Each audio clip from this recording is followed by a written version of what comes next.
आत्मीय भाइयों एवं बहनों प्रणाम। आपको क्रांति की करवट पुस्तक से पढ़कर सुनाते हैं। पृष्ठ 92 से। विषय है शोध के क्षेत्र में क्रांतिकारी कदम। इसी संदर्भ में, इसी विषय के संदर्भ में परम पूज्य गुरुदेव वेद मूर्ति तपोनिष्ठ युग ऋषि पंडित श्री राम शर्मा आचार्य जी द्वारा वांग्मय क्रमांक 66 युग निर्माण योजना दर्शन स्वरूप हुआ कार्यक्रम पृष्ठ 3.42 में बहुत पहले ही लिखा था। अगले दिनों विज्ञान के सिद्धांत अध्यात्म विरोधी न होकर समर्थक सहयोगी होंगे। साथ ही नए आविष्कारों का उदय और पुरानों का परिमार्जन इस प्रकार होगा कि वैज्ञानिकों की श्रम साधना का मानव कल्याण के निमित्त नियोजन हो सके।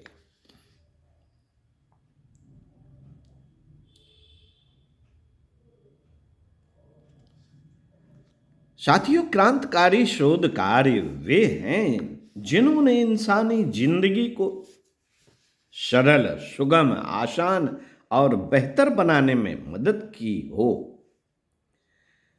फिर इन्हें कोई राष्ट्रीय या विश्व प्रतिष्ठित पुरस्कार मिल सका हो या नहीं। यह कहते हुए अंकित मेहता ने अपने द्वारा विनिर्मित मानव रहित टोही विमान दिखाया। इसका नाम उन्होंने रखा है नेत्र। जब वह इसे दिखा रहे थे तब उनके दोस्त आशीष भट्ट, राहुल सिंह, अमरदीप एवं विपुल जोशी भी खड़े थे। आईआईटी मुंबई से पढ़कर निकले इन छात्रों ने अपनी एक कंपनी भी स्थापित की है, आइडिया फोर्स। इसका लक्ष्य है अपने विचारों एवं प्रयोगों से अपने देश के नागरिकों को सुविधा एवं क्षमता प्रदान करना। इस टोही विमान के बारे में अधिक जानकारी देते हुए राहुल सिंह बोले, दरअसल इसे अंकित ने अपनी पढ़ाई के दौरान प्रोजेक्ट वर्क के लिए बनाया था। इसे ही राजकुमार हिरानी ने अपनी फिल्म 3 इडियट्स में दिखाया था। बाद में इसमें अंकित ने और भी कई सुधार करके इसे वर्तमान रूप दिया। इसके फायदे बताते हुए मेहता ने कहा, इसके इस्तेमाल ढेरों हैं। सेना किसी भी इलाके के निरीक्षण के लिए इसका प्रयोग कर सकती है। नौसेना इसके द्वारा डाकुओं के जहाज का पता लगा सकती है। 26/11 जैसी आतंकी घटनाओं में आंतरिक सुरक्षा के उपकरण के तौर पर और राष्ट्रीय स्मारकों की निगरानी के लिए इसका प्रयोग किया जा सकता है। इन मित्रों ने ऐसा सेलफोन चार्जर भी बनाया है जो हाथ से चाबी भरने या कपड़े पर रगड़ने भर से काम करने लगता है। अपने इस आविष्कार की बात करते हुए आशीष भट्ट कहते हैं कि हम लोग हमेशा ही बहस करते रहते हैं कि प्रौद्योगिकी उत्पादों को किस प्रकार जनोपयोगी बनाया जाए। हम सभी में ऐसे अनेकों उत्पाद विकसित करने का जुनून है जो आम लोगों के काम आए और उनकी जिंदगी को और ज्यादा बेहतर व आसान बना सके।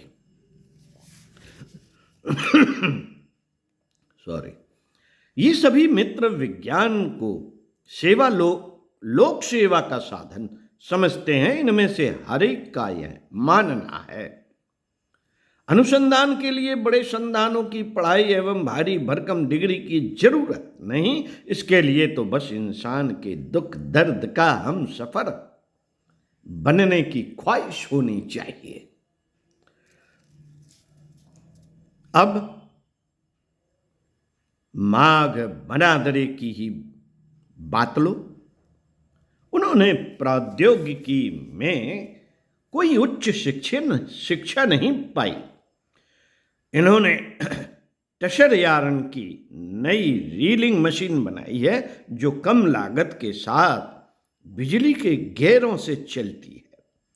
इससे कारीगरों को पैडल मारने से मुक्ति मिल गई और उनकी उत्पादकता भी बढ़ गई। इसके इस्तेमाल से कारीगरों की आमदनी में करीब 30% का इजाफा हुआ। गुजरात मोरबी के नीची मंडल गांव में रहने वाले 42 वर्षीय मनसुखलाल प्रजापति ने मिट्टी से ऐसा फ्रिज बनाया है जो पर्यावरण के अनुकूल है। इस मिट्टी कूल रेफ्रिजरेटर की क्षमता 50 लीटर की है। इसके ऊपरी हिस्से में 20 लीटर पानी रखा जा सकता है, जबकि नीचे वाले हिस्से में फल, सब्जियां, दूध आदि रखे जा सकते हैं। इसमें रखा गया सामान 5 दिन तक तरोताजा बना रहता है। इसकी कीमत सिर्फ 2000 रुपया है।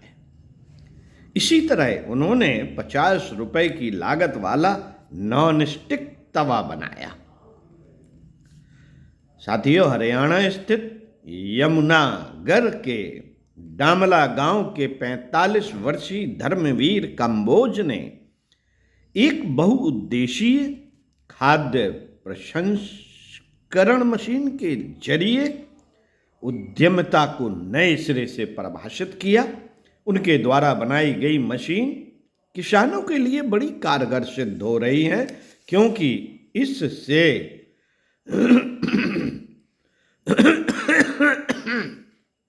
हरे राम, माफ करिएगा, डिस्टर्ब हुआ। आपको आगे पढ़कर प्रयास करते हैं सुनाने का। उनके द्वारा बनाई गई मशीन किसानों के लिए बड़ी कारगर सिद्ध हो रही है, क्योंकि इससे जड़ी बूटी, फूलों एवं फलों की प्रोसेसिंग आसानी से हो जाती है। इसका इस्तेमाल करने वाले लोगों का मानना है इससे भारत में कृषि उत्पादों की आपूर्ति की श्रृंखला में भारी बर्बादी कम होगी। इसी तरह मनसुख भाई पटेल ने कपास के पूरे बंद और अधकुले फूल में से कपास निकालने वाली मशीन तैयार की। इस मशीन को तैयार करके 10वीं कक्षा तक पढ़े मनसुख भाई पटेल देश के पहले ग्रामीण आविष्कारक बने, जिन्हें अमेरिकी पेटेंट भी हासिल हुआ। गुजरात के ही एक अन्य भाई हैं मनसुख भाई जगनी। इन्होंने मोटरसाइकिल से खेत जोतने का यंत्र तैयार किया है।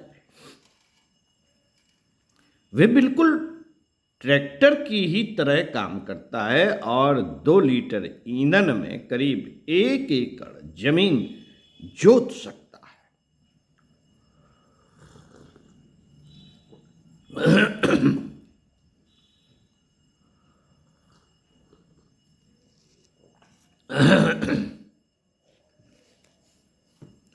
इन सब आविष्कारों की चर्चा करते हुए आइडिया फूड्स के राहुल सिंह कहने लगे कि अमेरिकी राष्ट्रपति ओबामा ने अपनी भारत यात्रा के दौरान संसद के सेंट्रल हॉल में अपने भाषण में कहा था कि आप कौन हैं?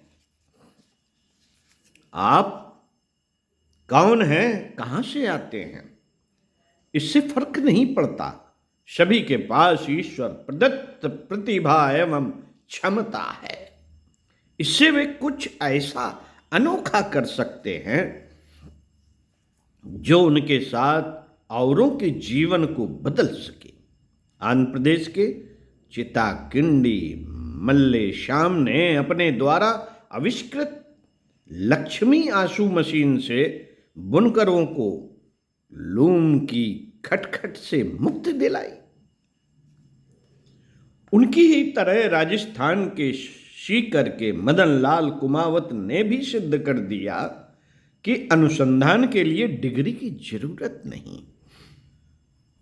चौथी कक्षा तक पढ़े कुमावत ने ऐसा थ्रेशर विकसित किया जो कई फसलों के लिए काम आ सकता है। महाराष्ट्र के रामाजी खोबरा गड़े में बिना किसी वैज्ञानिक सहायता के चावल की एक नई प्रजाति विकसित की। उन्होंने इसका नाम दिया है HMT। इससे करीब 80% ज्यादा चावल, ज्यादा फसल मिल सकती है।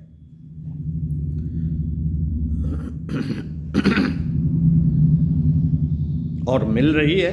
साथ ही इसका दाना ज्यादा बारीक एवं खुशबूदार है। मित्रों, राहुल सिंह की ये बातें नए भारत की नई तस्वीर पेश कर रही थी। उनके इन शब्दों से एक ऐसा भारत का शब्द चित्र बन रहा है जो साधनों के अभाव में भी प्रतिभावान और मेधावी है, जिसमें नया सोचने एवं नया करने की क्षमता है। यह क्षमता देश के अलग अलग भागों में अलग अलग तरह के शोध अनुसंधान के रूप में अभिव्यक्त हो रही है। जब राहुल सिंह अपनी जानकारियां दे चुके हो तो उनकी बातों में कुछ नया जोड़ने का प्रयास करते हुए आशीष भट्ट कहने लगे, नित नई खोज के लिए भारत में अथाह क्षमता है, पर न जाने क्यों अरसे से वह अपना पांव पीछे खींचता आया है। शायद इसलिए क्योंकि नंबर 1, शिक्षा में रचनात्मकता नहीं है। संभवतः इसलिए क्योंकि नंबर 2, हमारी सरकार एवं औद्योगिक घरानों में जोखिम लेने की संस्कृति का अभाव है, इसलिए वे नंबर 3, नई नई खोजों में निवेश नहीं करना चाहते। इसी के साथ यह सच भी है कि नंबर 4, जो रचनात्मक एवं प्रतिभाशाली हैं उन्हें प्रोत्साहन देने की बजाय व्यवस्था उनका गला घोट रही है, घोट देती है। मित्रों, आशीष भट्ट की इन बातों में दम है, यह कहकर अमरदीप ने अपनी बात शुरू की और कहा, यदि देश की प्रतिभाएं अपने अनुसंधान कार्य में नंबर 1 डटी रहे और थोड़ी खबती बने, नंबर 2 नाकामी को झेले और उससे सबक लें, नंबर 3 विचारों को टकराने दें, तभी बड़े विचार आगे आएंगे, नंबर 4 बाधाओं को अपना दोस्त माने, नंबर 5 लीकों को तोड़े, क्योंकि यही वही शोधकार की दुश्मन है। चली आ रही परपाटी परंपराएं, लीकें, ऐसा ही होता है। नंबर 6 विविधता को सहेजें, नंबर 7 समस्या के मूल तक पहुंच कर उसे हल करें, नंबर 8 कभी न छोड़े सीखना। आप जहां तक पहुंच गए हैं वहीं पे हम ठप हो जाते हैं, रुक जाते हैं कि अरे बहुत जान लिया हमने, और बस वहीं पे उसी डर्रे पर चलते रहते हैं। कभी न छोड़े सीखना। नंबर 9 अपनी टीम को हमेशा श्रेय दें। नंबर 10 सच्चे इंसान बने। सच्चे इंसान बने, अपने अनुसंधान इंसानियत के लिए करें। ऐसा होगा तो विज्ञान और अनुसंधान कभी भी मानवीय हितों का विरोध न करेंगे। दूरसंचार क्रांति शोध कार्यों की दिशा में ऐसा ही एक कदम है जिससे बहुतेरे मानवीय हित संभव है। ओम शांति। सुनते रहिए कुछ अच्छा और पढ़ते रहिए कुछ अच्छा। यही है स्वाध्याय सत्संग। ओम शांति।